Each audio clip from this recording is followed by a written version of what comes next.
সামরিক সক্ষমতা বাড়াতে চীনের আধুনিক J-10 যুদ্ধবিমান কিনছে বাংলাদেশ। সময়োপযোগী সিদ্ধান্তকে স্বাগত জানাচ্ছেন বিশ্লেষকরা। ভারতের উদ্বেগকে অযৌক্তিক আখ্যা। চাইনিজ কিনলে ভারত বেজার হবে, তো সেটা সত্য নয়। এই জন্য যে আমরা অতীতে তো কিনেছি চাইনিজ F7 গুলো আমরা কিনেছি না। বাংলাদেশের সক্ষমতা প্রণয়নের ক্ষেত্রে তাদের আসলে উদ্বিগ্ন হওয়াটা মোটেও কোনো যৌক্তিক কিছু না। চীনের সাথে যে ধরনের আলোচনাগুলি বাংলাদেশ করছে সেটা বাংলাদেশের জাতীয় স্বার্থের সাথে সামঞ্জস্যপূর্ণ। মক্কা প্রতিরক্ষা চুক্তির ওপর গভীরভাবে নজর রাখছে ভারত। নিজেদের নিরাপত্তায় প্রভাব পড়লে মেনে নেবে না New Delhi. All that I have to say is that we continue to closely follow all developments having a bearing on India's security and take all necessary steps to safeguard it. দেখছিলেন প্রধান শিরোনাম। রাতের সময় সঙ্গে আছি আমি গোলাম রাব্বি। এবার অন্যান্য শীর্ষ সংবাদ। নেপালে বিধ্বস্ত জনপদে মৃত্যুর মিছিল, প্রাণহানি বেড়ে 600-র কাছাকাছি। 7 শতাধিক বিদেশি নাগরিক সহ নিখোঁজ সহস্রাধিক। তিব্বতে ফের ঢলের সংখ্যা, উদ্ধার অভিযান ব্যাহত। একসঙ্গে প্রাণ গেল 5 শিশুর। চাঁপাইনবাবগঞ্জে নদীতে গোসলে নেমে ডুবে যায় সবাই। এলাকা জুড়ে শোকের ছায়া।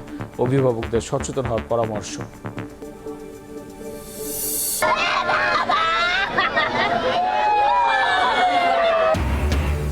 সৌদি আরবে নিহত 9 জনের জানাজায় মানুষের ঢল। নওগাঁয় 7 মরদেহের দাফন।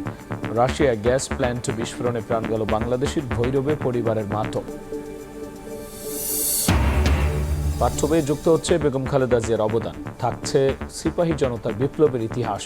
বাংলা বইয়ে পড়ানো হবে তৃতীয় ভাষা। শিক্ষাক্রম যুগোপযোগী করার তাগিদ।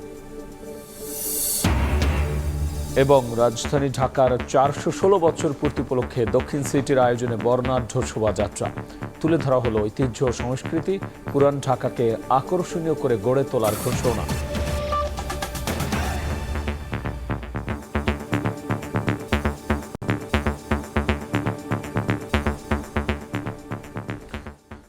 চীনের কাছ থেকে 20টি J-10C যুদ্ধবিমান কিনতে যাচ্ছে বাংলাদেশ। প্রস্তুত হয়েছে চুক্তির খসড়াও। এমন উদ্যোগে ভূ রাজনৈতিক প্রভাব নিয়ে চলছে আলোচনা। বিশেষজ্ঞরা বলছেন দেরিতে হলো J-10 কেনা সঠিক সিদ্ধান্ত। এতে সক্ষমতা বাড়বে বিমান বাহিনীর। এ নিয়ে প্রতিবেশী দেশের উদ্বিগ্ন হওয়ার কারণ নেই বলে মত বিশ্লেষকদের। আবদুল্লাহ শাফির রিপোর্ট। বাংলাদেশের বিমান বাহিনীর আধুনিকায়ন এখন সময়ের দাবি, কারণ বাহিনীর সরঞ্জামের বড় অংশ এখনও অপেক্ষাকৃত পুরনো। ফলে আধুনিক মাল্টিরোল ফাইটার, উন্নত রাডার, নেটওয়ার্ক ভিত্তিক যুদ্ধ সক্ষমতা বাড়ানো সামরিক পরিকল্পনার স্বাভাবিক অংশ। সম্প্রতি প্রধানমন্ত্রীর তথ্য উপদেষ্টা জানান, চীন থেকে J-10 যুদ্ধবিমান ক্রয় প্রক্রিয়া এগিয়ে যাচ্ছে এবং কেন J-10 কেনা হচ্ছে তার একটা ব্যাখ্যাও তিনি দিয়েছেন। ভারত পাকিস্তানের যখন যুদ্ধ হচ্ছে, ভারতের ডেসল রাফাল ডাউন হয়েছিল এবং সেটা করেছিল চাইনিজ J-10।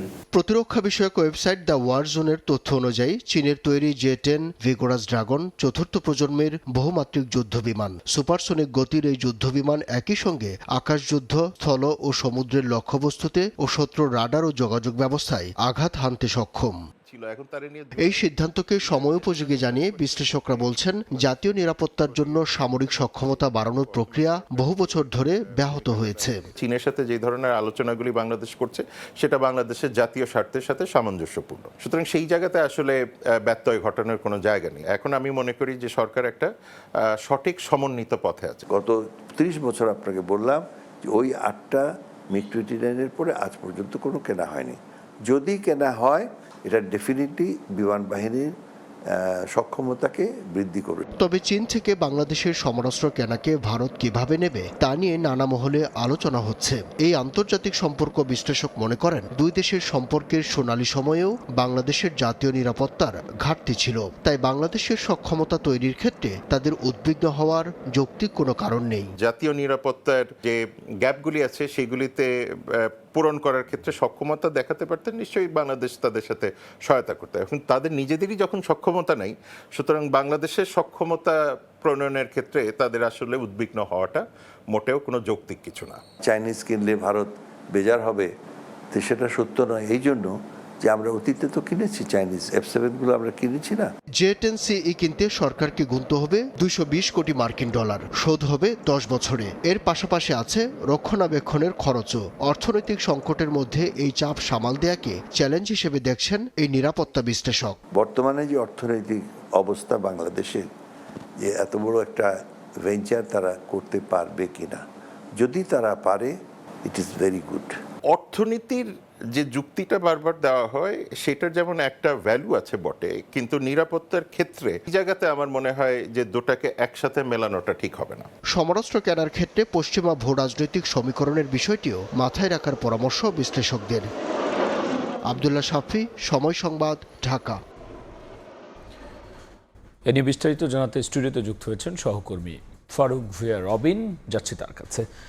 রবিন, আমরা যদি একটু আলোচনা করে যাই যে সক্ষমতা বাড়াতে চীনের যে আসলে যুদ্ধবিমান বাংলাদেশ নিতে চাচ্ছে, সেটি আসলে কেন এবং এটি কি কি ভূমিকা রাখবে আমাদের সমরাষ্ট্রে?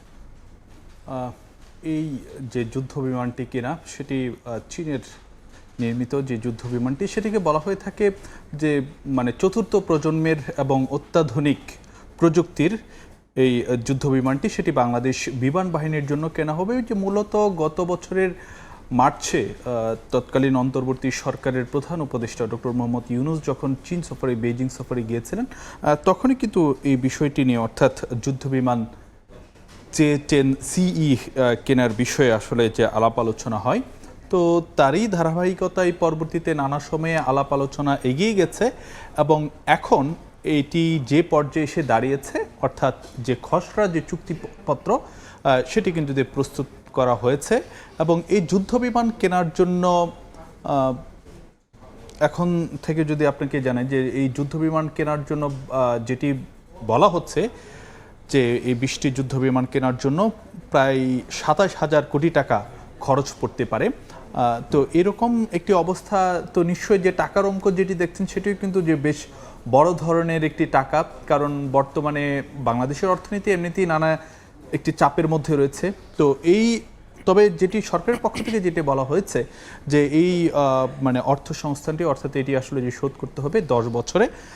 তো এই বিষয়টির ক্ষেত্রে অর্থনীতি যারা আন্তর্জাতিক সম্পর্ক বিশ্লেষক রয়েছেন বা নিরাপত্তা নিয়ে কাজ করেন, তারা যে বিষয়টি বলছেন যে এই ক্ষেত্রে যেন মানে এই চ্যালেঞ্জটা কিভাবে সামলানো হয় সেটি যেন প্রস্তুতিটি সেভাবে নেওয়া হয়, সেই তাগিদ দিয়েছে। তবে একটি বিষয় যে ভূ রাজনৈতিক নানা ইস্যু, এখানে কিন্তু যে নানান সময় আলাপ আলোচনা আসছে বা সামনের বিষয় আসছে, যদিও সরকারের পক্ষ থেকে বলা হয়েছে এই যে যুদ্ধ বিমানটি, অর্থাৎ যে চীনা যুদ্ধ বিমান কেনা হচ্ছে, সেটির মূল কারণ হলো বাংলাদেশ বিমান বাহিনীর সক্ষমতা বাড়ানোর জন্য।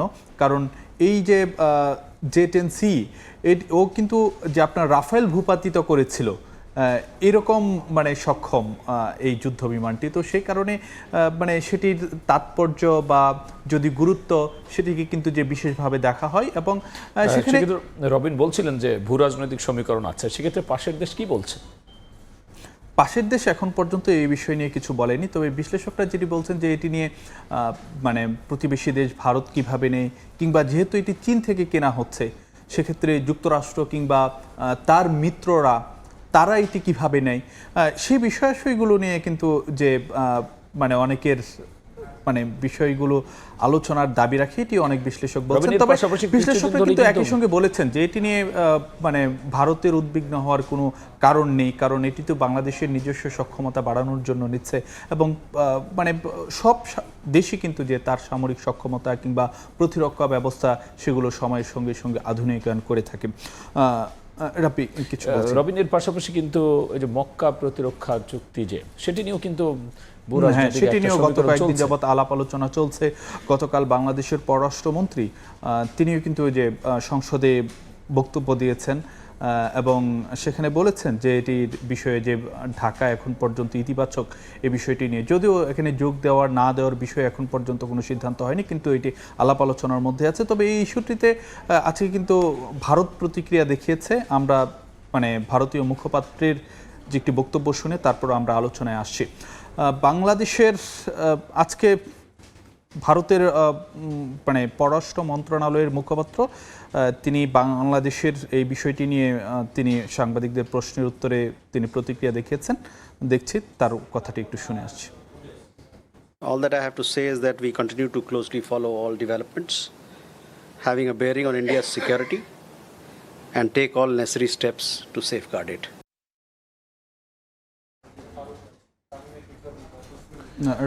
কিন্তু রবিন, এটি নিয়ে আসলে কি হচ্ছে, বাংলাদেশি বা কি ভাবছে, আর ভারতের পক্ষ থেকে কি উদ্বেগ জানানো হলো? না, যে মক্কা প্যাক্ট সেটি মূলত এখানে যে সৌদি আরব, তুরস্ক এবং পাকিস্তান এই মক্কা প্যাক্টের মধ্যে সম্পৃক্ত রয়েছে। তো এটির একটি বিষয় কিন্তু যে অনেকটা ন্যাটোর আদলে একটি বিষয় রয়েছে, সেটি হলো যদি এই তিনটি দেশের মধ্যে কোনো একটি দেশ আক্রান্ত হয়ে থাকে তাহলে এটি সমানভাবে বিবেচনা করা হবে যে তিনটি দেশে আক্রান্ত হয়েছে। অর্থাৎ ন্যাটোর যে আর্টিকেল 5 তার আদলেই কিন্তু যে এই বিষয়টি করা হয়েছে। তো এখানে বাংলাদেশেরও মানে এই মক্কা প্যাক্টে যোগ দেওয়ার বিষয়ে নানা রকম আলাপ আলোচনা আসছে, যদিও এখনো পর্যন্ত স্পষ্ট করে কিছু বলা হয়নি। কিন্তু গতকাল পররাষ্ট্রমন্ত্রী তিনি কিন্তু সংসদে বলেছেন যে বাংলাদেশ এখনো পর্যন্ত বিষয়টি নিয়ে ইতিবাচক হিসেবেই দেখছে মক্কা প্যাক্টকে। তো আজকে যখন যে জসওয়াল তিনি যখন কথাবার্তা বলছিলেন যে সাংবাদিকদের প্রশ্নের জবাবে নিয়মিত ব্রিফিংয়ে, তখন কিন্তু তিনি যেটি বলছেন যে বাংলাদেশের যোগ দেওয়ার বিষয়টি মানে যে আলোচনা চলছে সেটিকে পর্যবেক্ষণ করছে দিল্লি, এবং একই সঙ্গে তিনি বলছেন যে পরিস্থিতির উপর সতর্ক নজর রাখছে নয়াদিল্লি এবং জাতীয় নিরাপত্তা রক্ষায় সব ধরনের পদক্ষেপ নেবে ভারত। রবিন, অসংখ্য ধন্যবাদ আলোচনায় যুক্ত হওয়ার জন্য। আপনাকেও ধন্যবাদ রাব্বি। চীন থেকে যুদ্ধবিমান কেনা এবং একই সাথে মক্কা প্যাক্টে বাংলাদেশের যোগদান এবং এ বিষয়ে ভারতের যে উদ্বেগ এবং বক্তব্য, এ বিষয়ের বিস্তারিত নিয়ে আলোচনার জন্য স্টুডিওতে যুক্ত হয়েছিলেন সহকর্মী ফারুক ভিয়া রবিন। যাচ্ছি পরের খবরে। নেপালে বিধ্বস্ত জনপদে মৃত্যুর মিছিল, এখনো পর্যন্ত প্রাণ গেছে 579 জনের, 7 শতাধিক বিদেশি নাগরিক সহ নিখোঁজ সহস্রার। এখনো পর্যন্ত প্রায় 900 জনকে উদ্ধার করা হয়েছে। এদিকে সীমান্তের কাছে নতুন করে তৈরি হওয়া লেক উপচে পড়ায় আরও ভয়াবহ ঢলের আশঙ্কা দেখা দিয়েছে। এতে করে ব্যাহত হচ্ছে উদ্ধার অভিযান।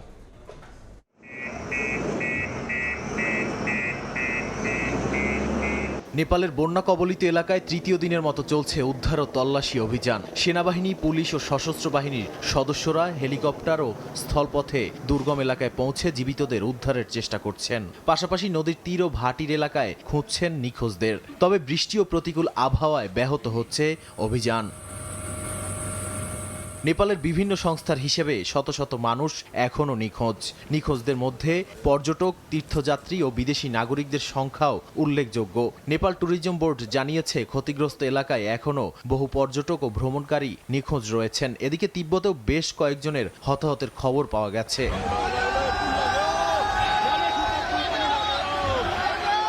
বুধবারের আকস্মিক পাহাড়ি ঢলে ভেঙে পড়েছে নেপাল তিব্বত সীমান্তের গুরুত্বপূর্ণ গিরং বন্দরও। পাহাড়ি নদীগুলো দিয়ে নেমে আসা কাদা পাথর আর পানির প্রবল স্রোত বহু এলাকা বিচ্ছিন্ন করে দিয়েছে। বন্যার পানি ও ধ্বংসাবশেষ ভেসে গেছে বহু দূর পর্যন্ত। এতে করে ভাটির বিভিন্ন জেলাতেও একের পর এক মরদেহ উদ্ধার হচ্ছে। তবে উদ্ধার কাজে এখন সবচেয়ে বড় বাধা হয়ে দাঁড়িয়েছে নতুন করে বন্যার আশঙ্কা। সীমান্তের কাছে ভূমিধসের কারণে তৈরি হয়েছে একটি বিশাল ব্যারিয়ার লেক। এতে 2 মিলিয়ন ঘনমিটারের বেশি পানি জমেছে বলে জানিয়েছে চীনা রাষ্ট্রীয় গণমাধ্যম। টানা বৃষ্টিতে পানির স্তর বাড়তে থাকায় লেকটি যে কোনো সময় বাঁধ ভেঙে ভয়াবহ ঢল নামাতে পারে, এমন আশঙ্কায় ব্যাহত হচ্ছে উদ্ধার অভিযান। এদিকে ভয়াবহ এই দুর্যোগে নেপালকে সব ধরনের সহায়তার আশ্বাস দিয়েছেন মার্কিন প্রেসিডেন্ট ডোনাল্ড ট্রাম্প। এরই মধ্যে যুক্তরাষ্ট্র দুর্যোগ মোকাবিলায় আর্থিক সহায়তা ও বিশেষজ্ঞ পাঠানোর উদ্যোগ নিয়েছে। ভারত ও ইউরোপীয় ইউনিয়নও নেপালের পাশে দাঁড়ানোর ঘোষণা দিয়েছে। নাদিম মারজান, সময় সংবাদ। এদিকে নেপালে ভয়াবহ ভূমিধসের পর এখনও 290 জন ভারতীয় নিখোঁজ আছেন। দেশটির পররাষ্ট্র মন্ত্রণালয় জানায় এ পর্যন্ত 84 জনকে জীবিত উদ্ধারের কথা জানালো। কলকাতার একটি পর্যটন সংস্থার 32 জন সহ বহু পর্যটকের সঙ্গে যোগাযোগ সম্পূর্ণ বিচ্ছিন্ন রয়েছে। দুশ্চিন্তায় দিন কাটানো নিখোঁজদের পরিবারগুলো একটি ফোনের প্রত্যাশায় প্রহর গুনছে। উদ্ধার কাজ চালাতে নেপাল সরকারের সঙ্গে যোগাযোগ রাখছে ভারত। বিস্তারিত সুব্রত আচার্য রিপোর্টে। নেপালে প্রলয়ঙ্করী পাহাড়ি ঢলের পর থেকে নিখোঁজ কয়েকশো ভারতীয় নাগরিক। বেশ কয়েকজনকে জীবিত উদ্ধার করা হলেও বেশিরভাগের হদিশ না মেলায় বাড়ছে উদ্বেগ। We are still very much focused on contacting all the Indians who are dead. সবচেয়ে বেশি উৎকণ্ঠা তৈরি হয়েছে পশ্চিমবঙ্গ থেকে যাওয়া একটি দলকে ঘিরে। গত 21শে আগস্ট কলকাতা থেকে কৈলাস মানস সরোবরের উদ্দেশ্যে রওনা দেয়া 32 জনের দলটির সঙ্গে সব ধরনের যোগাযোগ বিচ্ছিন্ন। বারাসাতের শিক্ষিকা সুস্মিতা ভট্টাচার্য পশুপতিনাথ মন্দির দর্শনের পর কেরুঙের দিকে যাওয়ার সময় পরিবারের সঙ্গে শেষ কথা বলেছিলেন। এরপর থেকেই তার ফোন বন্ধ পাওয়া যাচ্ছে। কারোর সঙ্গে কোনো আমরা যোগাযোগ করতে পারছি না। কারণ হচ্ছে ওইখানে আমাদের যা মনে হচ্ছে পুরো ওয়াশ আউট হয়ে গেছে, কোনো নেটওয়ার্ক পাওয়া যাচ্ছে না, কারোকে ফোনে পাওয়া যাচ্ছে না। একই দলে আছেন ব্যারাকপুরের বাসিন্দা ও সাবেক কেন্দ্রীয় রেলমন্ত্রী মুকুল রায়ের পুত্রবধূ শর্মিষ্ঠা রায় ভৌমিক।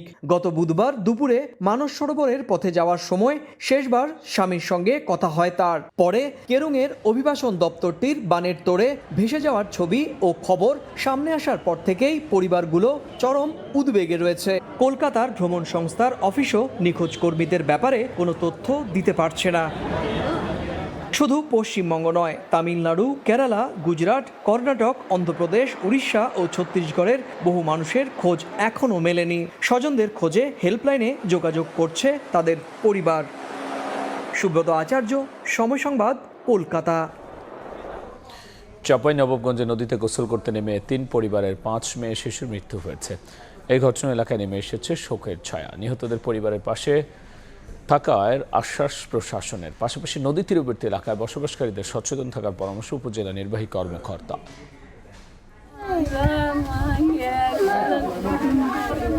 একে একে পানিতে ডুবে মৃত্যু হলো 5 শিশুর। মর্মান্তিক এই মৃত্যুতে এলাকায় শোকের ছায়া।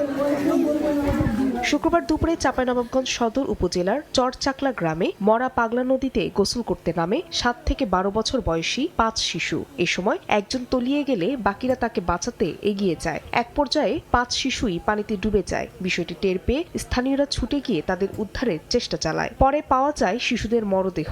খবর পেয়ে পুলিশ ঘটনাস্থল পরিদর্শন করে।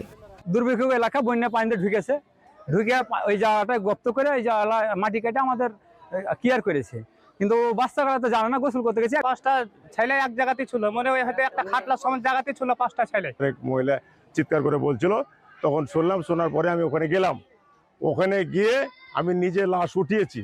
নিহতদের পরিবারের পাশে থাকার আশ্বাস প্রশাসনের। পাশাপাশি নদী তীরবর্তী এলাকায় বসবাসকারীদের সচেতন থাকার পরামর্শ উপজেলা নির্বাহী কর্মকর্তার। খুবই হৃদয় বিদারক এবং মর্মান্তিক ঘটনা। এই জন্য আমরা জেলা পুলিশের পক্ষ থেকে গভীরভাবে মর্মাহত এবং শোকাহত। আমরা কিছু আর্থিক সহযোগিতা করেছি তাদের দাফন কাফনের জন্য। পরবর্তীতে হয়তো আরও সহযোগিতা দেয়া হবে। কিন্তু যার আসলে হারিয়েছে সন্তান, তার যে ব্যথা বা বেদনা, এটা কোনোভাবেই পোষানোর মতো নয়। নিহতরা সবাই চরচাকলা সরকারি প্রাথমিক বিদ্যালয়ের ছাত্রী ছিল। সময় সংবাদ, চাঁপাইনবাবগঞ্জ। সৌদি আরবে কারখানা অগ্নিকাণ্ডে নিহত 9 বাংলাদেশের জানাজা সম্পন্ন হয়েছে। তাদের মধ্যে নওগাঁর আত্রাইয়ে 7 জনের জানাজায় ঢল নামে মানুষের।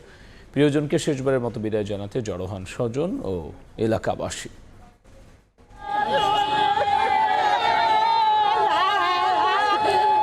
পরিবারের সচ্ছলতা ফেরাতে গিয়েছিল সৌদি আরবে, কিন্তু ভাগ্যের নির্মম পরিহাসে দেশে ফিরল নিথর দেহ।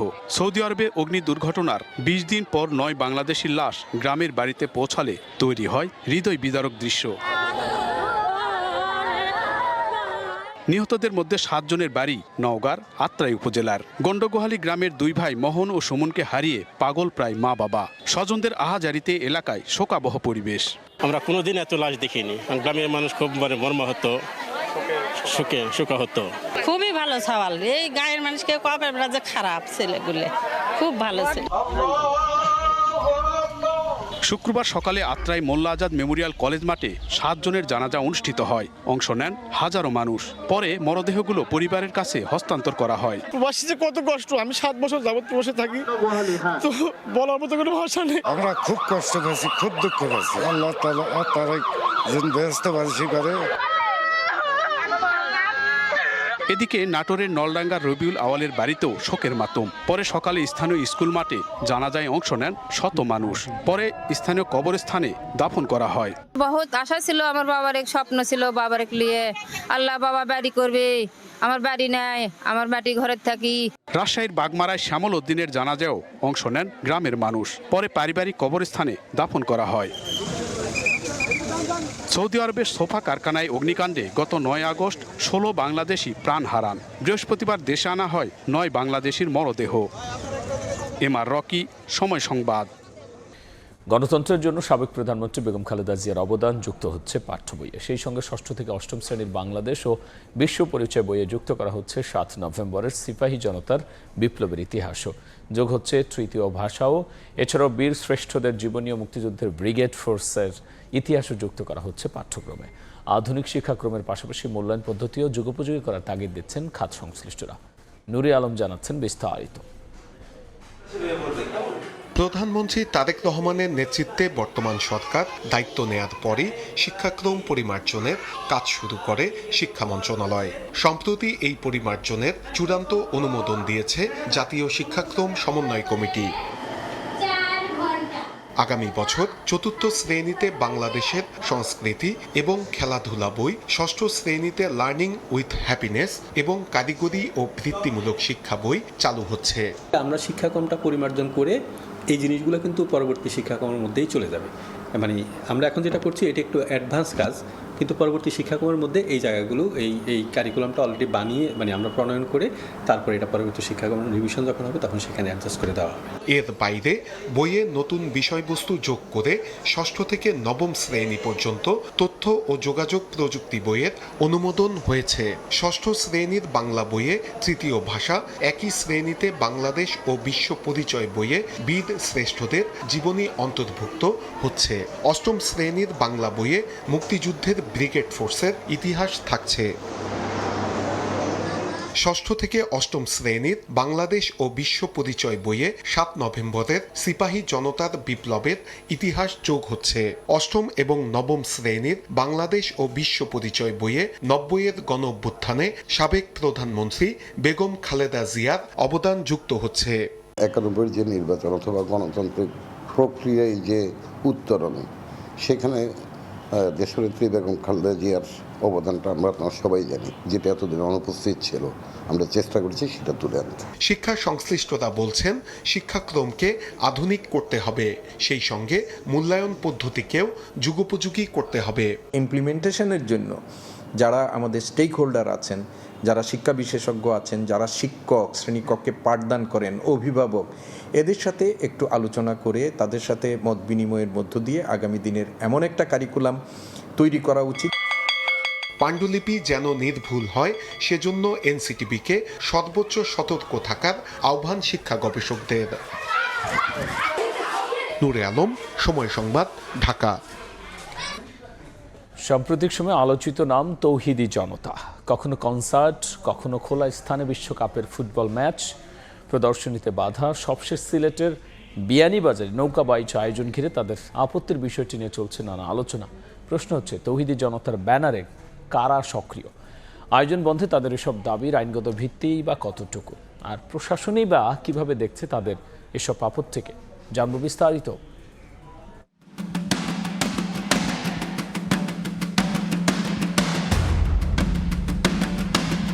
সিলেটে সুনাই নদীতে প্রায় প্রতি বছরই আয়োজন করা হয় ঐতিহ্যবাহী নৌকা বাইচ, কিন্তু এবার আয়োজনের আগে হঠাৎই সামাজিক যোগাযোগ মাধ্যমে শুরু হয় নানা আপত্তি। দাবি উঠে নৌকা বাইচ বন্ধের। এর সঙ্গে সামনে আসে তৌহিদি জনতার নাম। বিষয়টি নিয়ে নানা প্রতিক্রিয়া দেখা যায় স্থানীয়দের মধ্যে। কোনো দিনই এটা বাধা বিপত্তি হয় নাই, হঠাৎ করে তৌহিদি জনতা নামে খারা, কিন্তু ওদেরকে কাউকে খুঁজেই পাওয়া যায় না। যেহেতু এটা বাংলার সংস্কৃতি, কোনো সংস্কৃতিকে আটকানো যাবে না। এক পর্যায়ে সামনে আসে দুই পক্ষের সমঝোতার বিষয়টি। আগামী বছর থেকে আয়োজন না করার শর্তে এবার নৌকা বাইচ নিয়ে সমঝোতার খবর এসেছে গণমাধ্যমেও। বাধা কাটলেও প্রশ্ন ওঠে আয়োজন ঘিরে আপত্তির যৌক্তিকতা, বন্ধের দাবি এবং সমঝোতার প্রক্রিয়া নিয়ে। বাঙালি সংস্কৃতির সাথে খুবই ওতপ্রোতভাবে জড়িত আমাদের এই নৌকাবাজ প্রতিযোগিতা।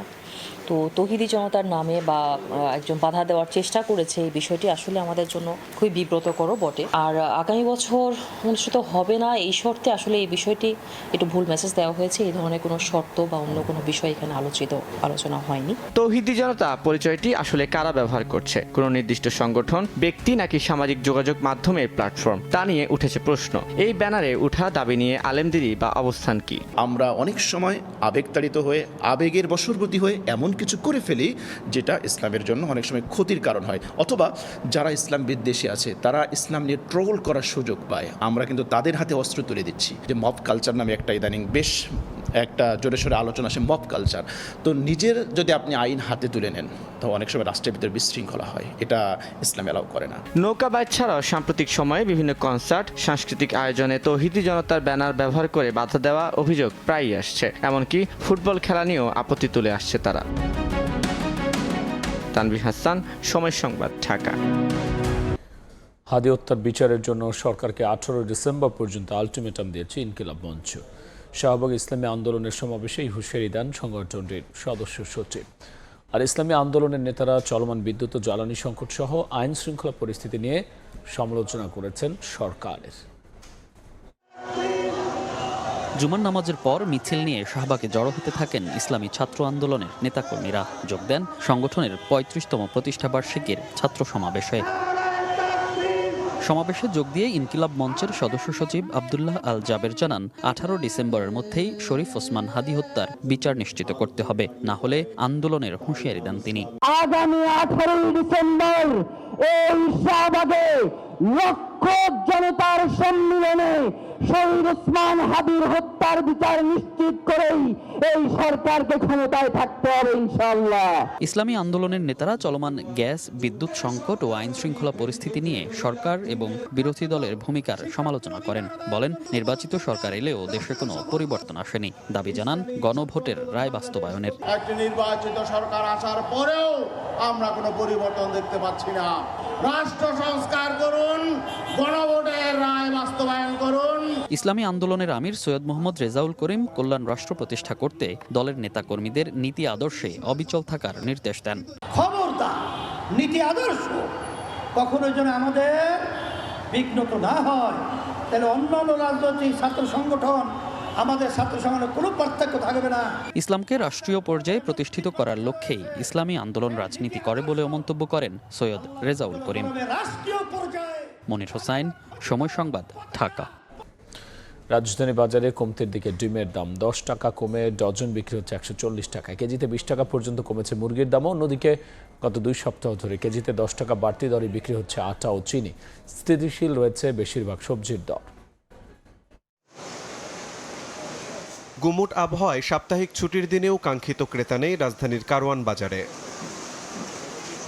গত সপ্তাহের দামেই বিক্রি হচ্ছে বেশিরভাগ সবজি। পটল, ঢেঁড়স, বরবটি, করলা ও কচু পাওয়া যাচ্ছে কেজি প্রতি 50 টাকার মধ্যে। তবে কাঁচামরিচ 20 টাকা কমে মানভেদে বিক্রি হচ্ছে 80 থেকে 100 টাকায়। শাকসবজিরা বৃষ্টির কারণে হয়তো আপ ডাউন করে, যেহেতু বৃষ্টিতে অনেক সময় পৌঁছে যায়, এই জন্য দামটা একটু বেড়ে যায়। মানুষ তো দূর দূরান্ত থেকে কারওয়ান বাজারে আসে একটু কমে কেনার জন্য, কিন্তু এখানেও এসে স্বস্তি নাই। সিন্ডিকেট সরকারের শক্ত হইতে হবে, নাহলে দেশ পরিস্থিতি ভালো হবে না। মালের দাম কম কিন্তু কাস্টমার নাই বাজারে। স্থিতিশীল আছে, হ্যাঁ, মোটামুটি ক্রয় ক্ষমতার ভিতরেই আছে আর কিছুটা স্বস্তি ফিরেছে ডিম মুরগির বাজারে। ব্রয়লার কেজিতে 10 টাকা কমে 180 টাকা আর সোনালী 20 টাকা কমে বিক্রি হচ্ছে 300 টাকায়। ডজনে 10 টাকা কমে লাল ডিম বিক্রি হচ্ছে 140 টাকা আর সাদা ডিম 130 টাকায়। কম তো এখন সিজন এমনি আইব, কারণ কি এখন শাকসবজি আস্তে আস্তে আসবো। একটু হালকা বেশি ছিল, এই সপ্তাহ মোটামুটি গেছে, আরো কমলে আমাদের জন্য ভালো। রুই মাছ 2 কেজি 2.5 কেজি সাইজ 350, কাতল মাছ 3 কেজি সাইজ 350 টাকা বিক্রি হইতেছে। দাম বাড়ে নাই, দাম গত সপ্তাহের মতো। তবে আটা, ময়দা ও চিনির দামে এখনো স্বস্তি ফেরেনি। 2 সপ্তাহ আগে কেজিতে 10 টাকা বেড়ে যাওয়া আটা 65 আর চিনি বিক্রি হচ্ছে 115 টাকা কেজি দরে। দাম বেশি চিনি, দাম বেশি আটা, দাম বেশি ময়দা। কোম্পানি অজুহাত দেখাইতেছে ব্যাট বাড়াইছে, ট্যাক্স বাড়াইছে। বাজারে পণ্যের দাম সহনীয় রাখতে নিয়মিত বাজার তদারকির দাবি জানিয়েছেন সাধারণ ভোক্তারা। শিমুল হোসেন, সময় সংবাদ, ঢাকা। ছুটির দিনে রাজধানীর ফিলিং স্টেশনে নেই গাড়ির লাইন। গ্যাসের চাপ কিছুটা বাড়ায় ঘন্টার পর ঘন্টা অপেক্ষার ভোগান্তি কমেছে চালকদের। তবে বাসাবাড়িতে গ্যাস সংকটে জ্বলছে না চুলা, ঘন্টার পর ঘন্টা অপেক্ষা লেগে যায় রান্নায়। গ্যাস সংকট না কমলেও শুক্রবার সকাল থেকে তেমন চাপ নেই গাড়ির। পরপর 3 দিন সরকারি ছুটি, মাঝে একদিন কেবল কর্মদিবস, যে কারণে কিছুটা বদলেছে ফিলিং স্টেশনের চিত্র। মাত্র 20 মিনিট থেকে আধা ঘন্টায় মিলছে গ্যাস। গ্যাসের চাপও কিছুটা বেড়েছে। কোথাও কোথাও ফিলিং স্টেশন বন্ধ থাকলেও রাজধানীর সার্বিক চিত্র একই। আসতে সময় লাগে না, 20 মিনিটে পাওয়া গেছে, কিন্তু পাইলে কি 145 টাকার গ্যাস ঢুকছে, যে জায়গায় 500 টাকার গ্যাস ঢুকে 600 টাকার গ্যাস ঢুকে। আজকে শুক্রবার, তো শুক্রবার বাদে হলে আবার ঝামেলা, 2-2.5 ঘন্টা 3 ঘন্টা লাগে আর কি গ্যাস নিতে। চালকরা বলছেন গ্যাসের চাপ আরো বাড়লে কর্মদিবসে ভোগান্তি কমার পাশাপাশি স্বাভাবিক হয়ে আসতো আয় রোজগারও। একটু গ্যাসের বাড়ছে, চাপ একটু বাড়ছে, আগে খুব কম ছিল, এভাবে হলে মোটামুটি চলে। গ্যাসটা যদি আমরা অ্যাভেলেবেল পাই তা আমাদের সিএনজি সার্ভিসটা পাবলিকের জন্য আমি সুন্দরভাবে দিতে পারবো। এদিকে বাসাবাড়ির গ্যাস পরিস্থিতিতে নেই কোনো পরিবর্তন। কোনো রকমে চুলা জ্বালিয়ে রান্নার চেষ্টা গৃহিণীদের। ঠিক মতন থাকে না গ্যাস, পাক করতে অসুবিধা, বিলও দিতে হইতেছে, আবার খরচ বেড়ে যেতেছে। সমস্যা তো আজকে কতদিন যাবত এরকম গ্যাসের সমস্যা। লাকড়ি দিয়ে যা রান্না করবো, লাকড়ি দিয়ে রান্না করার কোনো সুযোগ সুবিধা নাই। দেখা যায় আপনার বৃষ্টি আসতেছে, তারপরে ধোঁয়া, বাইরের জায়গা নাই যে মানে কোনো জায়গায় লাকড়ি চুলা জ্বালাইবে, এরকম তো সরকারের সমাধান করা দরকার। গ্যাসের এই সংকটের দ্রুত সমাধান চান ভুক্তভোগীরা। ওয়ালিউল সাকিব, সময় সংবাদ, ঢাকা। রাজধানী ঢাকার 416 বছর পূর্তি উপলক্ষে বর্ণাঢ্য শোভাযাত্রার আয়োজন করল ঢাকা দক্ষিণ সিটি কর্পোরেশন। তুলে ধরা হলো ঐতিহ্য সংস্কৃতি। পুরান ঢাকাকে আকর্ষণীয় করে গড়ে তোলার ঘোষণা দিয়েছেন ডিএসসি প্রশাসক।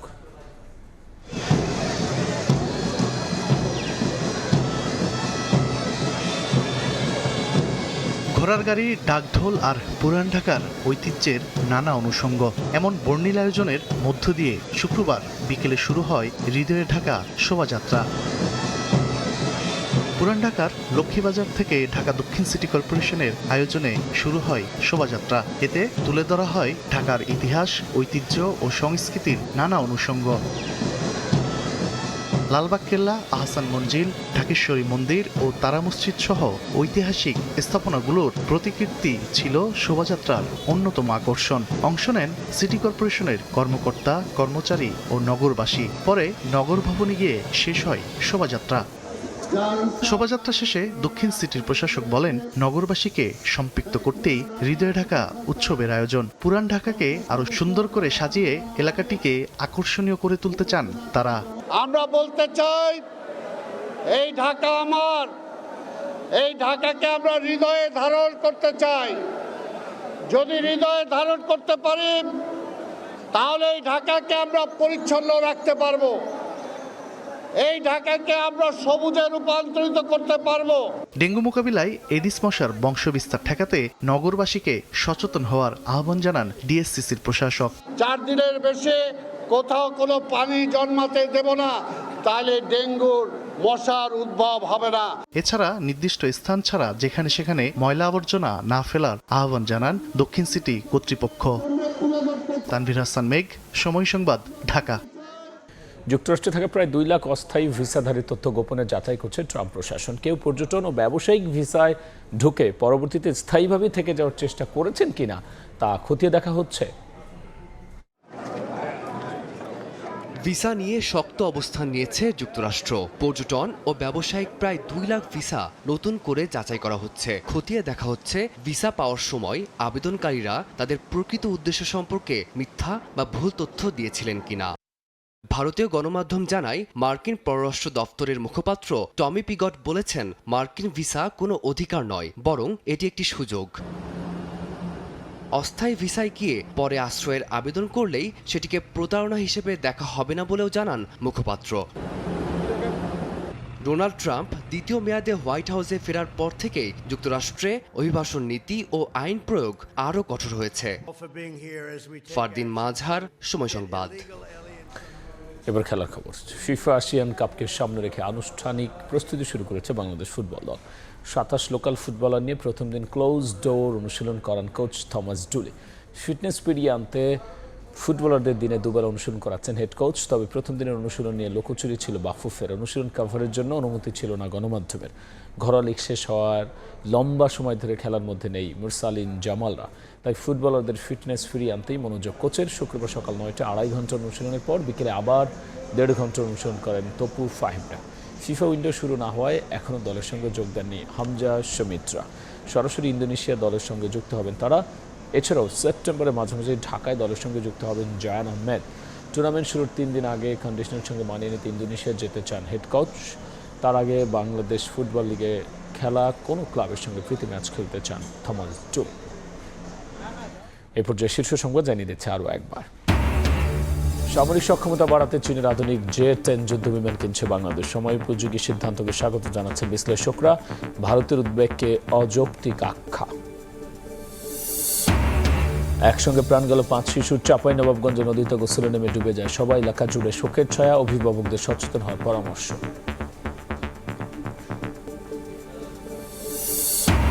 এবং নেপালে বিধ্বস্ত জনপদে মৃত্যু মিছিল। প্রাণহানি বেড়ে 600-র কাছাকাছি। 700-র অধিক বিদেশি নাগরিক সহ নিখোঁজ সহস্রাধিক। তিব্বতে ফের ঢলের শঙ্কায় উদ্ধার অভিযান ব্যাহত।